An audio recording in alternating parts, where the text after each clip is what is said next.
now, our feature presentation. Hello and welcome to Focus Testing, a podcast about movies where we make a movie. My name is Tristan Miller, and joining me today is Niles Abston. How are you? What's up? So Niles, you're not just a very funny stand-up comedian, you're also a accomplished writer. How did you start doing like screenwriting and stuff? How did that happen? I was in college and I was having to do physical therapy for my hip. I got hip surgery. I was running track. And so they would just have movies in the training room playing like all the time. And I was just like, I could write this shit better. Understandable. Do you remember? Go ahead. I was just saying, they just be letting white people do whatever they want in front of a camera. So I was just like, I feel like I can do this better. And then I dropped out of college and moved to LA to write movies. It's really stupid, but I did it.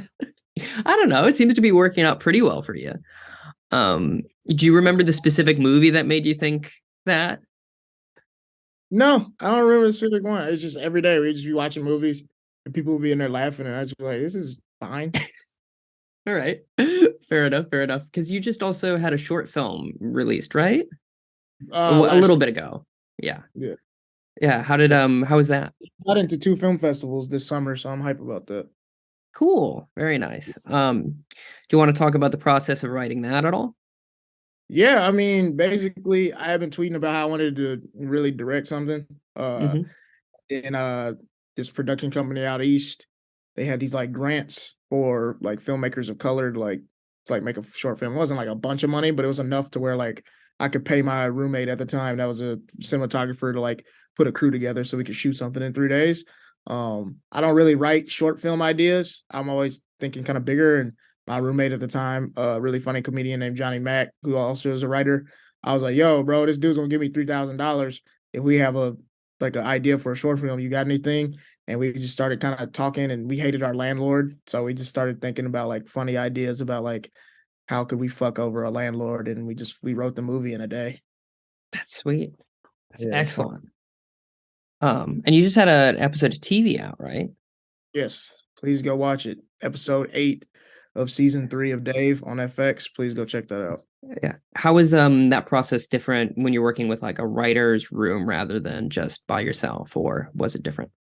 Yeah, it's very different because it's very much like a team effort. You know, We're all putting together the story on the whiteboard. Everybody's pitching ideas, and then we focus in on like a storyline, and then that's when like the little funny bits and jokes kind of start getting pitched to go in. And then once we have like a outline that's pretty tight, then they send the writers off that are assigned to that episode, which would be me and this guy named Trevor Alper, very funny writer.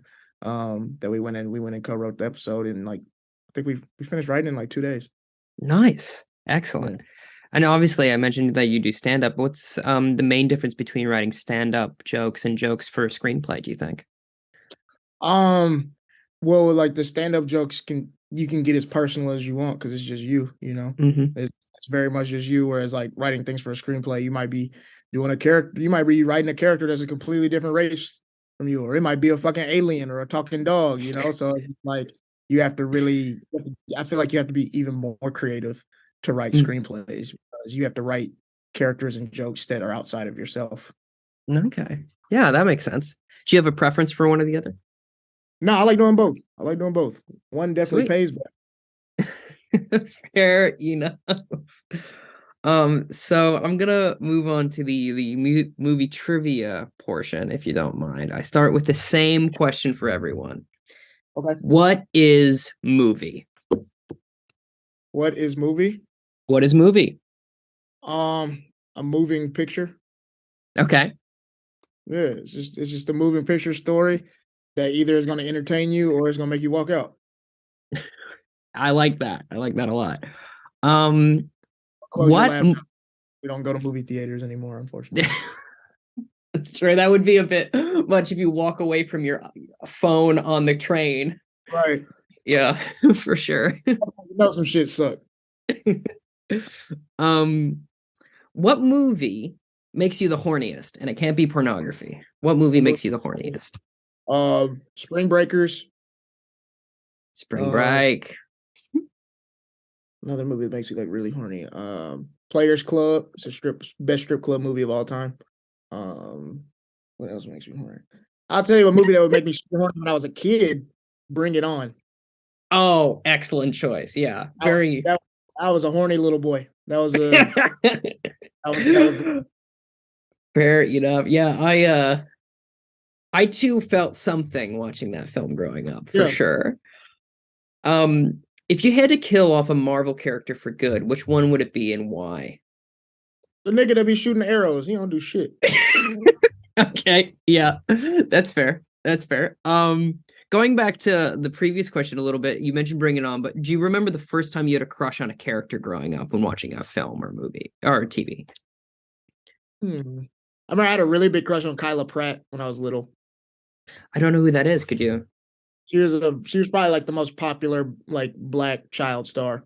So probably like Kyla Pratt, and then like the Maori twins, Tia and Tamara. Oh, I had big crushes on them too. So I feel like they were probably like the first mhm. like black girls on TV that I saw. I was like, oh my god, you know.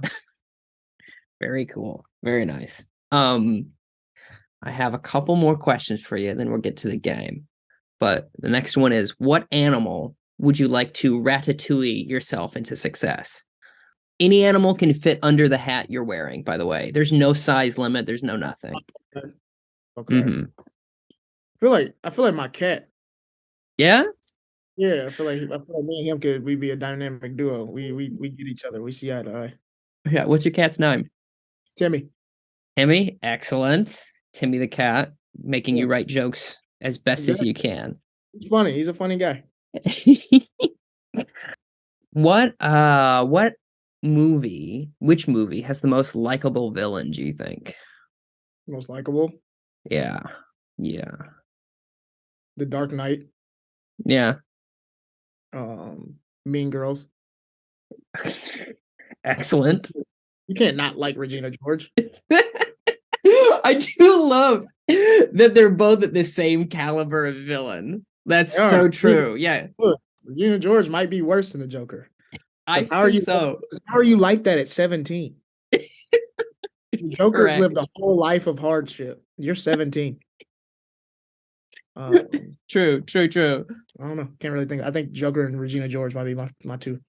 I think what do you think it would be like if they tried to team up against? Oh, that would be fucked up.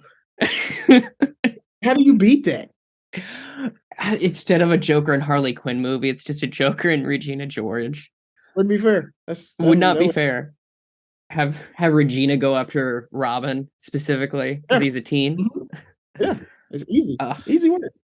Easy. And finally, the last question, as always, is what makes Austin Powers so sexy? The confidence. Confidence? Good. Yeah, I like that a lot. All right. Cool. Let's get into the game. Are you ready for a random word? Let's do it. All right. Provision. Provision. Provision. Provision is the word. Okay.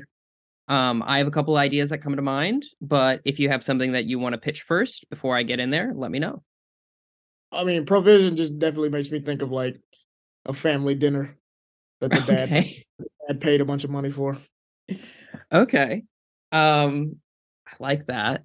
That's not at all where I was heading, and that makes me excited. Yeah, so let's explore that. So it's provisional, like provisions as in like food that you're trying to get on the table. What about this? My first instinct was a far-sighted contest. Like, when you go to the eye doctor, and they're having a contest to see who has the best eyesight in this small town.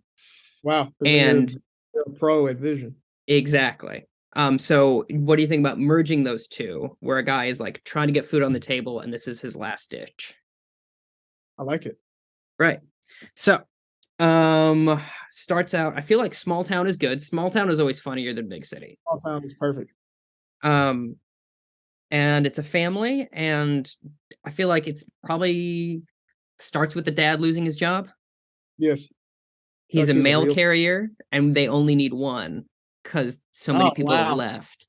that sucks. I like Yeah, that. it's just so poor, so podunk that he's the It's a one of small the town. two. They Yeah, don't need more than one person taking out the mail. That's hilarious. yeah. Thanks. So he loses his mail job. How many kids do you think he has? Like, how big is his family? They got 4. Four? Okay. That's just enough to be stretched thin all the time. Right. I think the last one was an accident, Yes. and that and that keeps getting brought up. Mhm. Um, so we have this guy, we have his family. His presumably his wife can't take care of all these kids, because I'm sorry, get a job because she's taking care of all these kids. How do you think he realizes the contest is happening? He sees a newspaper clipping because I feel like this is a town that still reads a newspaper. So the new mail carrier drops it off at the house, and of course they have like a little stare down because like damn, this dude took my job. That fucking sucks. And then he opens a newspaper and he's just like kind of like ripping it apart, and then he sees the news clipping that on the town over they're having this vision contest. I like that. I like that a lot. I feel like early on, we should also have like a scene where we prove that he's really farsighted. Yeah. Yeah. So maybe when he's originally delivering mail, he's like teaching the new guy. And he's like, down here you have this street, that street, that street, that's that those houses. And he's like, how do you know? It's like, I can see that far. Yeah. Literally, little does he know he's training his replacement. Cool. So he gets the newspaper, he tears it up, he goes to the town over. Is the town over different, and if so, how? Like, yeah. I feel like not too much different. It's a little bigger, but I feel like it's still the same small town vibe. But this is what they're known for. They have this like fall festival every year, and this is one of like the big competitions at the festival. Okay, I like that a lot as well, because that also means there's like fuck all to do. That they're also like, hey, if we look at something hard enough. Yeah. How much money do you think they're winning, or is it just food? I think it's 25 grand. 25 grand. Wow. Not life changing money, but it helps. Yeah, for sure. I think so too. I think what would be fun would be that the reason this happens all the time is that there's like a big celebrity that lives in this small town for no damn reason. He just lives there. Yeah.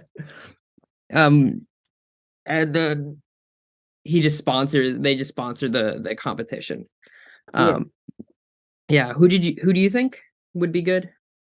It would be good for like a mysterious celebrity that just drops off the face of the earth and just lives randomly in this small town. I think De Niro just lives there during the summer with his new kid. Yeah. That's right. That's where he wants to raise his new child. He doesn't new kid. I don't want to raise him in the big city. So this is where I'm at in between film sets. Yeah, I like that. He's going there to retire and raise his last kid. That's good. So it's Robert De Niro's Farsighted Fall Festival contest. Yeah. Sick as. All right. So obviously there's got to be competitors in the contest. It's not just this guy. So it's got to have I think it's got to be like this lady that wins every year. Yeah. Okay, this lady that wins every year, and then I think that's great. And then I think maybe one other person that's entering just to like as like a goof. What about like a YouTuber that's like, hey, I'm gonna Yeah, he come down to the town to like make a vlog so I like that a lot. Okay, cool. Who by the way, do you have any ideas of who should our main guy be, like actors wise? I like this for Kevin Costner. Kevin Costner? Excellent. He's famously always some dad that needs some shit. Yeah, he's always some dad that needs some shit. Like his son did not reveal. Him or John Goodman. Ooh. What about this? Because then the fourth kid can't be an accident. What if they're a gay couple? That's funny. What if they're both a gay couple and they adopted one too many kids, or someone died and they had to take care of this kid or something? Yeah, they didn't care like they're like brothers' kids or some shit like that. Yeah. I like that. A lot. Okay, cool. So the gay couple, John Goodman and Kevin Costner, it's gonna upset every conservative. It's great. But I like, also might as like well just sponsor. Bud Light might yeah, sponsored by Bud Light and Robert De Niro. Yeah, 100%. Okay. So, and then who do you think the lady should be? This woman that wins every year, who has great peepers, just the best eyes around. Maya Rudolph. Perfect. Killing it with the casting here. All right. So they enter the competition. How does one train for this? There's got to be a training montage. How do you train? Do you go to the library and stare at books far away? I feel like Kevin Costner stands at the end of the street and John Goodman just quizzes him. He holds up signs and shit like 50 feet away. Letter I like W. You know? I love that. And then as you go further down the street is all the kids. And so it gets smaller and smaller and harder to see. And the youngest kid is just really cute at the end of the montage. He just holds up a sign that says, you're gonna win, Dad. And then he like reads it. So cute. Oh, I like that so much. Oh, that's great. Okay, cool. So he's trained up. He's gotta go do the competition. Big important thing. Mhm. Does he win? I think he wins. Okay. I think he wins. I think he needs a W. He's sacrificing. He lost his job. He's taking care of his sister's kids. Like I think he gets the W there. Okay, cool. I think it gets down to like the wire though. Like him and the lady, him and Maya Rudolph going back and forth in the last round. Like it's gonna be tough. I like that a lot. I almost feel like, let me know how you think about this. I almost feel like he gets it wrong. And then John Goodman steps up and goes, "Are you kidding, ref? That's clearly whatever it is at the end. Anyone can see that." And they're like, "You can see that, John Goodman?" And he's like, "Yeah, duh." And so they're like, "Well, we have to give it. I guess you're a team." Wow, that's amazing. You think of that? You like that? That's cool. I like that. Okay, cool. I like that they win. They get $25,000, which is enough to feed a family for a while, which is great. Does Maya Rudolph take it gracefully? Yeah. Yeah. I think she does. I think she just kind of like she's like at first she was just even angry that somebody would even challenge her because at this point nobody even challenges her anymore, you know. And then but then it was just like, you know, game recognized game. Like she tells him like next year I'm gonna kick your ass, you know. Excellent. I feel like this. What do you think about this for an ending? Maya Rudolph is an optometrist, which is why she's so good. And then she goes, "You know what, John Goodman, you're so good at this. I'm going to offer you a job." And then Kevin Costner has to stay home and take care of the kids, but they have a solution. I love it. Great. Cool. I love it. That's the bones. Is there any other thing that you want to like flesh out? The kids' characters. Okay. There's 4 of them. There's 4 of them. Gotta have twins. Sick. Yes. But like they have the oldest siblings are 2 twin girls. Mm-hmm. They're like probably like teens, so they're a little mean, a little sassy. You know what I'm saying? Okay. Mm-hmm. Trouble in school. You know. Okay. I like that. And then the middle one's like a elementary age boy, right? And then you got like a little boy that's like preschool age. Just the last one that was the accident. I like that. I like that a lot. I know we were saying like it's their sister's kids. Yeah. Is their sister like gone, dead, or John Goodman's sister? She realized she wanted to be an actress, so she just left her kids in this small town and moved to Hollywood. Absolutely brutal. Just Just drop my children off at my gay brother's house because I want to go be a star. And now she does open mics in LA while her kids are living off an optometrist salary.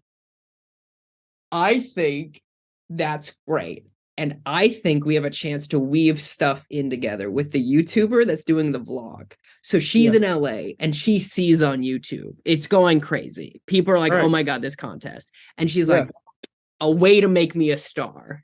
Yeah. And then she comes back to the small town. Yeah. And they're like, go to hell. Right. You left your kids.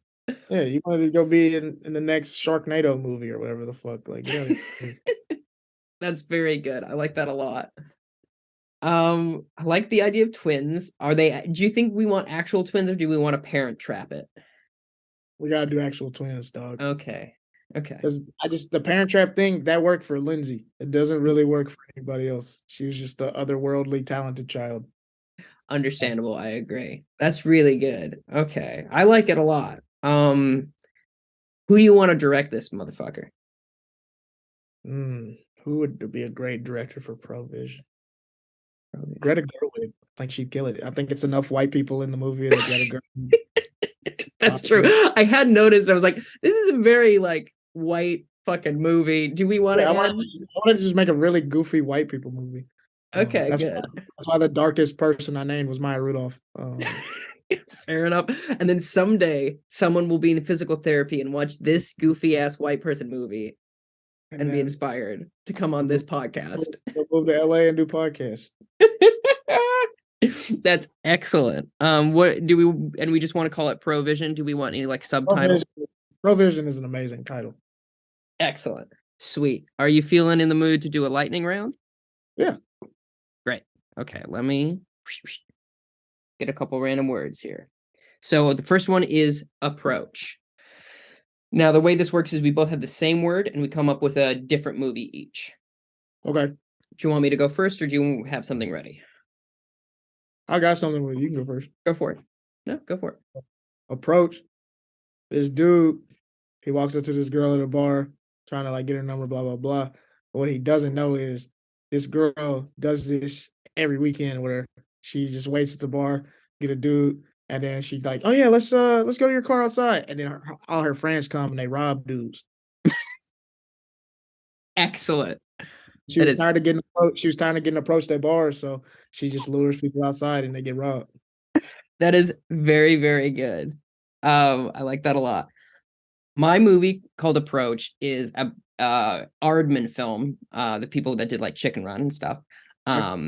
It's a stop motion animation film about bugs, and it's about a little family of roaches that are applying for apartments, and it's a metaphor for discrimination. I love it. Yeah, because no one wants a roach in their apartment. App roach. All right. The next one is Net. Net. N-E-T, Net. I think mine would be a biopic written by Aaron Sorkin about the invention of Al Gore's internet. And we get like someone unexpected, but everyone goes, oh yeah, when you cast Al Gore, like a Jake Gyllenhaal maybe, or an Adam Sandler, I think would be really fun to have like, yep, and like another little turn. Okay. Yeah. Net. I think mine would be a thriller about a dog catcher. Sick. Yeah. It's excellent. A thriller about a dog catcher. So he's just like in danger. Yeah, he's in danger because there's this dog that he caught. But what he doesn't know is the dog accidentally ate a brick of cocaine that's owned that was owned by the cartel. And so he has the dog and the cartel's after him because they want the money and they want the coke. All right. I like it. And then the dog's just like going crazy the whole movie, you know?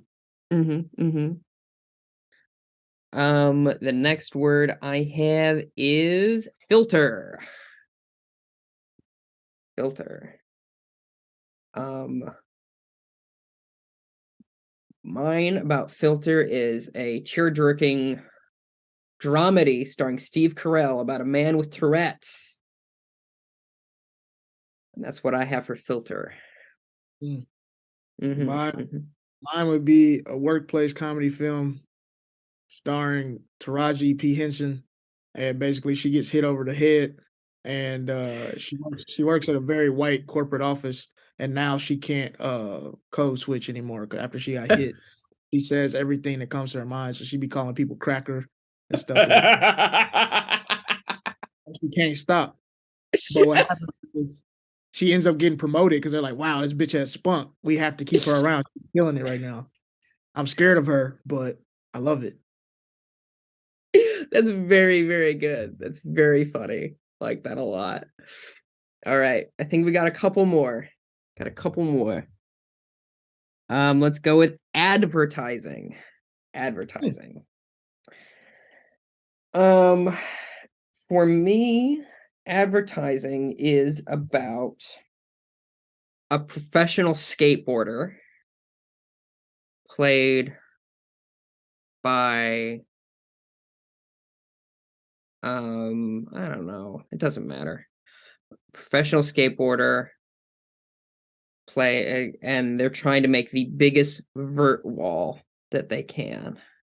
And they keep just adding these verts, adding up. And then eventually it gets so big, like that's the first two acts, and it gets so big that they get rocketed up into heaven and realize God's real, and then have to deal with that and come back. The whole second half is them realizing God's real and trying to convince people that God is in fact real, and that's the rest of it. That's dope.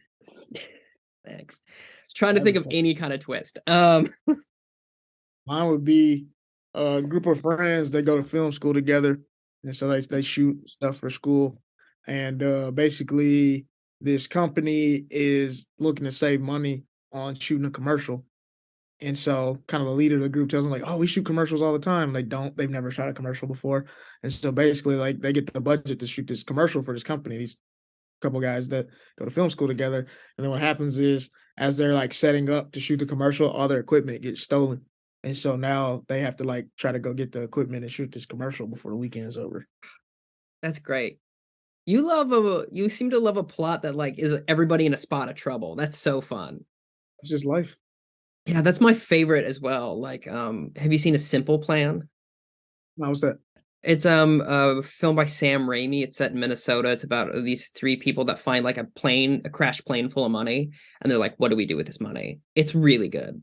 Like, That's cool. Let's look it up. yeah, any kind of movie that's like that, like where you're like, I don't know, where everything when people are in over their head, love it. All right, let's go with Devote. Devote. All right. So my Devote is about it. Michael Shannon playing if you can believe it, abrasive character where he is he's in the south side of Chicago. He is part of an activist group that's trying to get people to come out and vote. Okay. And it's basically it's one of those movies where you're like, oh, why are white people so bad at talking to black people in Chicago? That kind of thing. But it's called Duh Vote, like Duh Bears. Bears, yeah. Yeah. What do you got?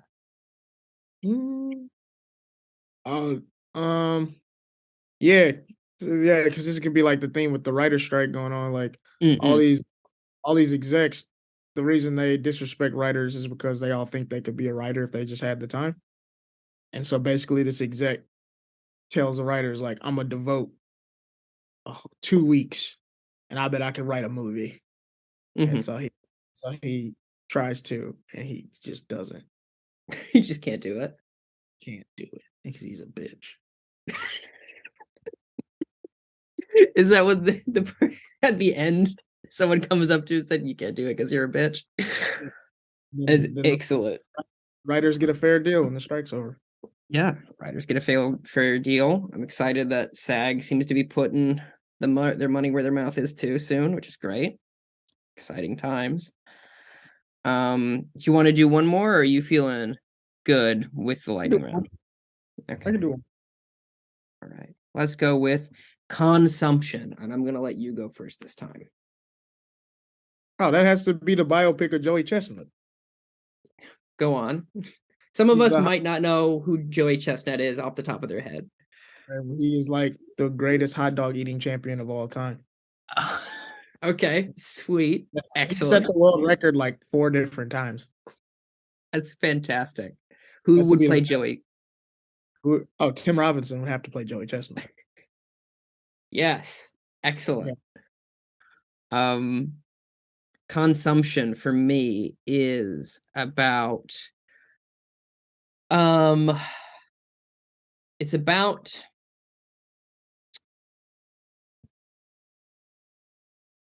two ex-cons that get out of prison and open up their own restaurant using and trying to hire as many ex-convicts as Okay. possible. Because that's often where a lot of ex-cons end up. And yeah, and it goes well. Obviously, they like have to deal like permits and stuff like that. And it's like a, kind of slice of life drama. Like Chef, but only more interesting. Yeah. Yeah. Like Sweet. Yeah. All right. What else would you like people who listen to this podcast to know about you and what you're up to? I mean, I'm performing in a lot of different cities. So if you're in San Francisco or Baltimore, DC or New York, possibly Philly, hit me up on Twitter, Instagram, and I got the ticket links right there. Come see me live. If you want to make sure I'm funny before you buy a ticket, I got 2 comedy specials out, and I got a set on Comedy Central. So yeah, look me up. Yeah. Seeing the amount of stuff that you've been doing lately is really, really cool. Thank you. Yeah, it's really nice when you see someone who's genuine, a nice person succeed. But yeah, anyhow, if you want to subscribe to early access for this pod, I'm speaking to the listener now. You can go to tristanmiller.substack.com. I also do film reviews and other essays. It's a pretty good time. It's fun. Everyone should have a Substack. They're great. It's going to replace Twitter, I think. That's my hot take. But thank you very much for doing this, Niles. Any final words? Hey, y'all keep listening to this podcast. You heard the man.